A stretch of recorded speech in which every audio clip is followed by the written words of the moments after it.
It was a quiet Wednesday evening at Wilson's supermarket, the kind of place where most folks came after work to grab groceries for dinner. The aisles were busy, carts clattering along the tiles as people moved with a sense of tired purpose. Amid the ordinary bustle, a woman strolled quietly, her simple jeans and a gray hoodie blending her seamlessly with the crowd.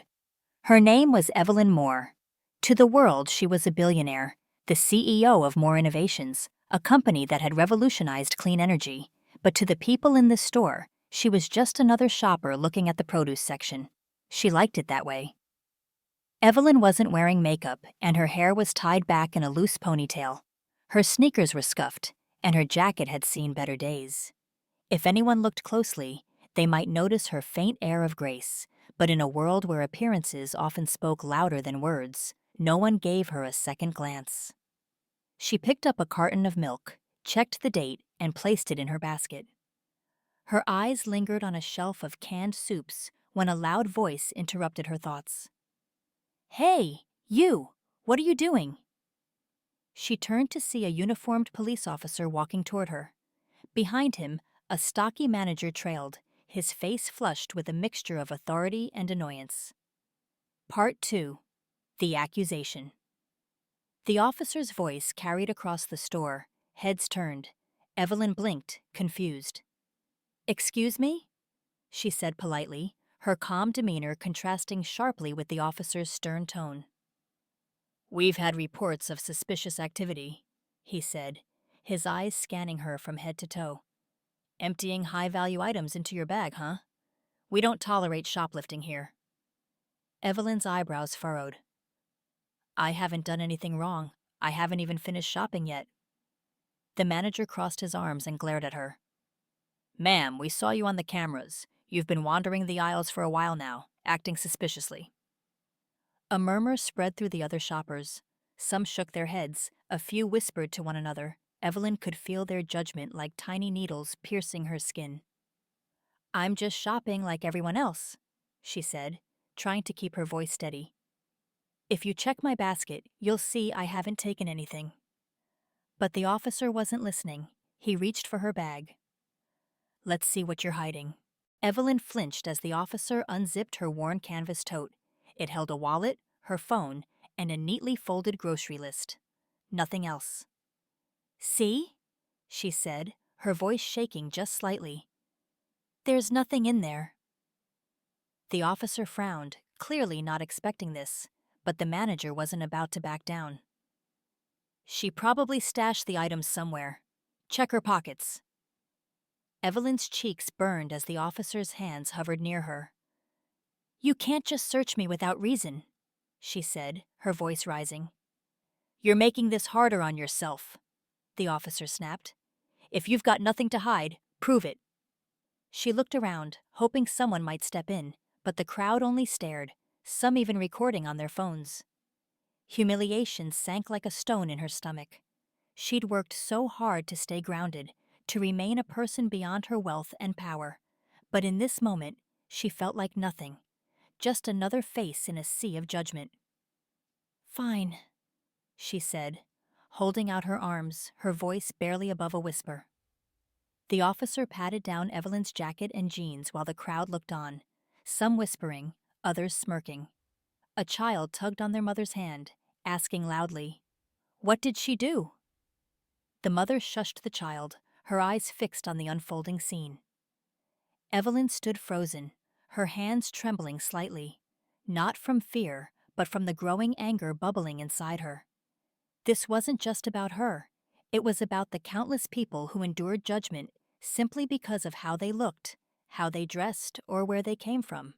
When the officer found nothing, he stepped back, his expression unreadable. The manager, however, wasn't done. "She must have hidden the items somewhere," he insisted. "She's trying to play innocent. People like her know how to fool the system." People like her. The words stung more than Evelyn expected. She looked at him, her lips pressing into a thin line. "People like me?" she asked, her voice steady but laced with steel. "And what exactly do you mean by that?" The manager faltered for a moment, then doubled down. "You're dressed like you don't belong here. You look like trouble." Evelyn let out a sharp laugh, though it lacked humor. Because I'm wearing a hoodie and sneakers? Do you profile all your customers like this? Before the manager could respond, an elderly woman stepped forward from the crowd. Her voice, though soft, carried weight. This is wrong. I've been watching her the whole time. She's done nothing but shop quietly. You're treating her like a criminal for no reason. The manager ignored the woman and turned back to Evelyn. I need you to leave the store immediately. Evelyn sighed and reached into her tote bag. Slowly, she pulled out her wallet and opened it. A sleek black metal card gleamed under the fluorescent lights, the kind reserved for the wealthiest of the wealthy. Before I leave, she said, her voice calm but firm, I'd like to pay for my groceries, and perhaps the groceries of everyone here who had to witness this circus. The crowd gasped. The manager's face turned pale. He stammered, What is this? Evelyn gave him a thin smile. I'm Evelyn Moore, CEO of Moore Innovations. She gestured to the manager and the officer. And I'd like your names, please. This incident isn't going to be swept under the rug. The atmosphere in the store shifted instantly. The murmurs of judgment turned into whispers of awe. Someone in the crowd whispered, Is it really her? The billionaire? Another person quickly Googled her name and gasped, showing their phone to a friend. The manager's mouth opened and closed like a fish out of water. But, Miss Moore, I didn't know. You didn't know because you judged me based on how I look, Evelyn said coldly. This is exactly why I dress like this when I shop, to see how people treat others when they think they have nothing to gain. She turned to the officer. And you? Aren't you supposed to protect people, not humiliate them in public without evidence?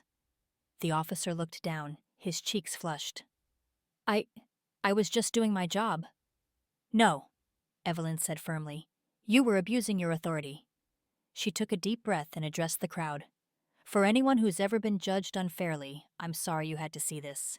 It happens far too often, and it's wrong. Evelyn walked to the register, paid for her groceries, and told the cashier to ring up the next 10 customers' orders on her card. For your trouble, she said with a small smile. The elderly woman who had spoken up earlier approached her.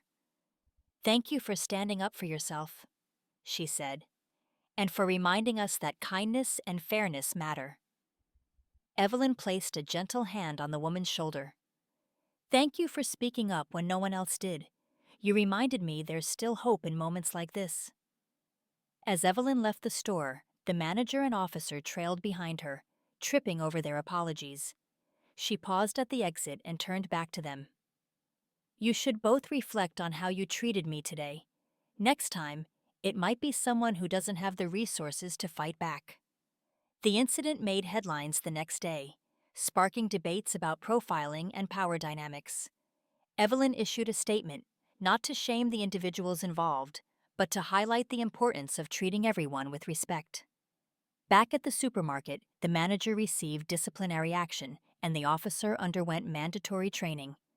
Both learned hard lessons about fairness and humanity.